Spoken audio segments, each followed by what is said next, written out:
శ్రీమద్ రామాయణంలోని అరణ్యకాండ శ్లోక పారాయణ ఆడియోలకు ఉపోద్ఘాతం. శ్రీరాఘవం దశరథాత్మజమప్రమేయం సీతాపతిం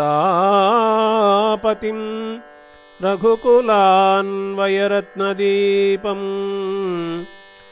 ఆజానుబాహుం అరవిందదళాయతాక్షం రామం నిశాచర వినాశకరం నమామి. గోష్పదీకృతవారాసిం మశకీకృతరాక్షసం రామాయణ మహామాలారత్నం వందే అనిలాత్మజం. కూజంతం రామ రామేతి మధురం మధురాక్షరం ఆరుహ్య కవితాశాఖాం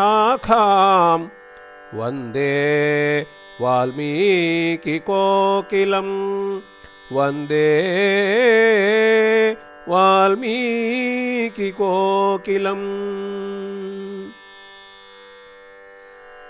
శ్రీమద్ రామాయణం ఆది కవి అయిన వాల్మీకి మహర్షిచే రచింపబడిన ఆది కావ్యం. రామాయణం 7 కాండలతో కూడిన గ్రంథం, 24,000 శ్లోకములతో కూడిన ఉద్గ్రంథం, పరమ పవిత్ర గాయత్రీ మంత్రాక్షరములతో కూడిన పావన కావ్యం. ధర్మమూర్తి అయిన శ్రీరాముని సచ్చరిత్రం రమణీయం, కమనీయం, గణనీయం, శ్రవణీయం, మననీయం, సదా పఠనీయం. శ్రీరామచంద్రుడు గుణవంతుడు, శక్తిమంతుడు, ధర్మవేత్త, కృతజ్ఞుడు, సత్యాన్నే మాట్లాడేవాడు, దృఢమైన వ్రతం కలవాడు, సచ్చరిత్రతో సకల ప్రాణుల మేలును సదా కోరుకునేవాడు, విద్వాంసుడు, సమర్థుడు, జగన్మోహన రూపవంతుడు, వీరుడు, కోపాన్ని జయించినవాడు, గొప్ప తేజస్సు కలవాడు, అసూయాద్వేషాలు లేనివాడు, యుద్ధరంగంలో కోపదృష్టితోనే దేవతలను కూడా భయపెట్టగలిగినవాడు అని నారద మహర్షిచే కీర్తింపబడిన మహాత్ముడు. ఆదర్శవంతమైన పుత్రుడుగా, సోదరుడుగా, శిష్యుడుగా, మిత్రుడుగా, రాజుగా, భర్తగా, తండ్రిగా, దాతగా, ప్రాణదాతగా, వీరుడుగా, బోధకుడుగా, ప్రధానంగా ఆదర్శ మానవుడుగా మెలగిన మహానుభావుడు అయోధ్యారాముడు.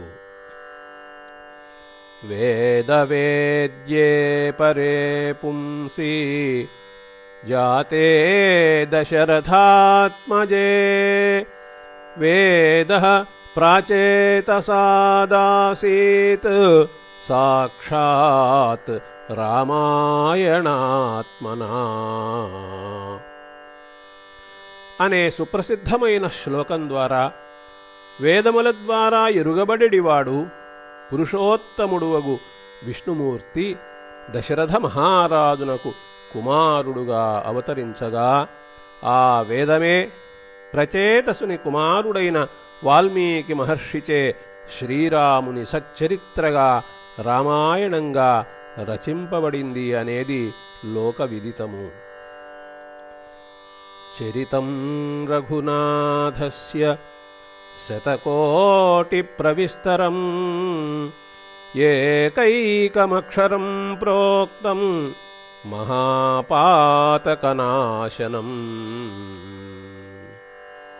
100 కోట్ల శ్లోకములుగా విస్తరింపబడిన రఘురాముని చరిత్రలో ఒకే ఒక్క అక్షరమును పలికితే చాలు గొప్ప గొప్ప పాతకములు కూడా నశించిపోతాయి అని పై శ్లోకం ద్వారా శ్రీరామ రక్షా స్తోత్రములో తెలియజేయబడింది. రాశబ్దోచ్చారమాత్రేణ ముఖాన్నిర్యాంతి పాతకాః పునః ప్రవేశభీత్యా చ మకారస్తు కవాటవత్ అనే శ్లోకం ద్వారా రామనామంలో మొదట ఉన్న రా అనే అక్షరాన్ని పలికితే మనలోని దోషాలన్నీ నోటి ద్వారా బయటకు వెళ్ళిపోతాయి. వెంటనే పెదవులు కలుపుతూ మా అనే అక్షరాన్ని పలకడంతో ఆ పాతకాలు మరలా లోపలకు ప్రవేశించవు అని శ్రీరామకర్ణామృతములో కూడా విశదీకరించబడి ఉంది. శ్రీరామ రామ రామేతి రమే రామే మనోరమే సహస్రనామ తత్తుల్యం రామనామవరాననే అనే శ్లోకం ద్వారా రామ అనే పవిత్రమైన నామాన్ని 3 సార్లు పలికితే విష్ణు సహస్రనామమును చదివితే వచ్చే ఫలితం వస్తుంది అని సాక్షాత్తు పరమేశ్వరుడే పార్వతీదేవితో అన్నట్లుగా బుధ కౌశికముని వివరించిన విషయం అందరికీ తెలిసిందే కదా. శ్రీరామ ప్రాతిపదికం అవసేనాపి సంగృణన్ ముక్తిం ప్రాప్నోతి మనుజః కిం పునః బుద్ధిపూర్వకం. రామనామాన్ని తెలియక ఏదో ఒక విధంగా పలికినా ముక్తి లభిస్తుంది. తెలిసి బుద్ధిపూర్వకంగా రామనామాన్ని పలికితే ఇక ఎంత గొప్ప ఫలితం లభిస్తుందో కదా అని రామాయణ వైభవాన్ని తెలిపే ఉమా సంహితలో పై శ్లోకం ద్వారా వివరించిన విషయం విఘ్నులకు తెలిసినదే కదా. ఆపదలను తొలగించేవాడు, సంపదలను కలిగించేవాడు అయిన శ్రీరామునికి నమస్కారం చేస్తూ రామభక్తులు అనాదిగా రామాయణ పారాయణం చేస్తూ ఉండడం మనకందరికీ తెలిసిన విషయమే. అటువంటి శ్రీరామచంద్రుని చరిత్రగా వెలసిన రామాయణ ఇతిహాసంలో ఉన్న 7 కాండల్లో వరుస క్రమంలో ఉన్న 3వ కాండ అరణ్యకాండ.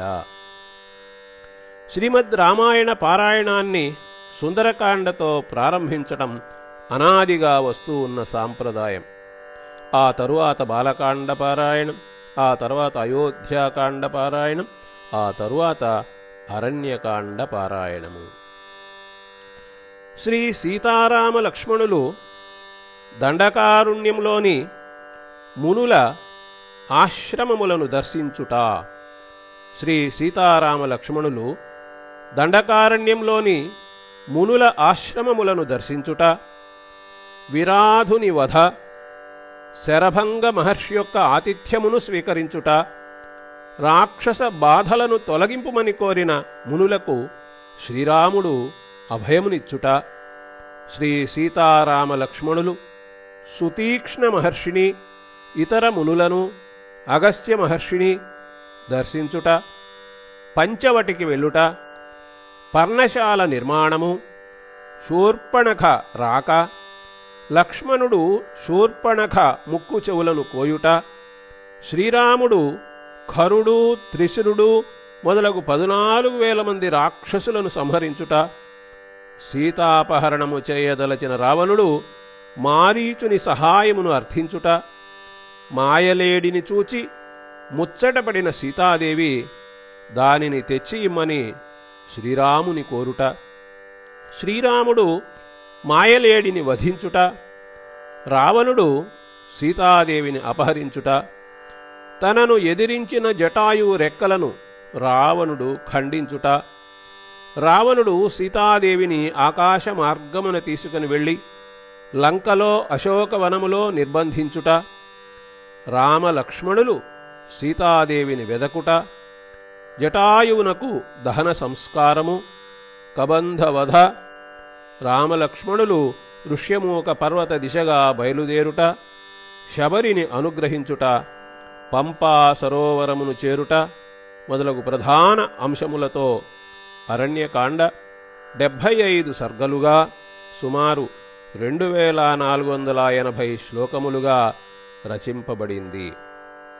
కష్టాలు తొలగడానికి, కార్యసిద్ధి కలగడానికి రామాయణ పారాయణాన్ని తాను చేస్తూ ఇతరుల చేత కూడా ఈ మహత్తరమైన శ్రీమద్ రామాయణ పారాయణం చేయించాలి అని సంకల్పించిన రామభక్తులు అమెరికా వాస్తవ్యులు అయిన శ్రీ అడవికొలను వెంకటేశ్వరరావు గారు, శ్రీమతి జ్యోత్స్నా పుణ్య దంపతుల పుత్రరత్నం శ్రీ అడవికొలను రోహిత్ చక్రపాణి గారు, తన పితామహులు డాక్టర్ అడవికొలను చక్రపాణి మరియు శ్రీమతి కల్పవల్లి గార్ల స్మారకార్థము, మరియు తన మాతామహులు శ్రీ సరస్వతి వెంకటరామయ్య మరియు శ్రీమతి లక్ష్మీ గార్ల స్మారకార్థము శ్రీమద్ రామాయణం పారాయణం ఆడియో సీడీలను అనగా ధ్వని ముద్రణ సీడీలను సిద్ధం చేయడానికి సంపూర్ణ సహాయ సహకారములను అందజేసి ప్రోత్సహించడంతో ప్రస్తుతం అరణ్యకాండలోని శ్లోకాలను గీతా ప్రెస్ గోరఖ్పూర్ వారి గ్రంథం నుండి క్రమంగా పారాయణ చేయడానికి నేను అంటే భవదీయ కోట రాజశేఖర్ని యథాశక్తి ప్రయత్నం చేస్తున్నాను. పరమ పవిత్రమైన ఈ అరణ్యకాండ శ్లోకములను వింటూ ఉన్న మీరు కూడా నాతో పాటు రామాయణ పారాయణం చేయగలరని ఆశిస్తున్నాను.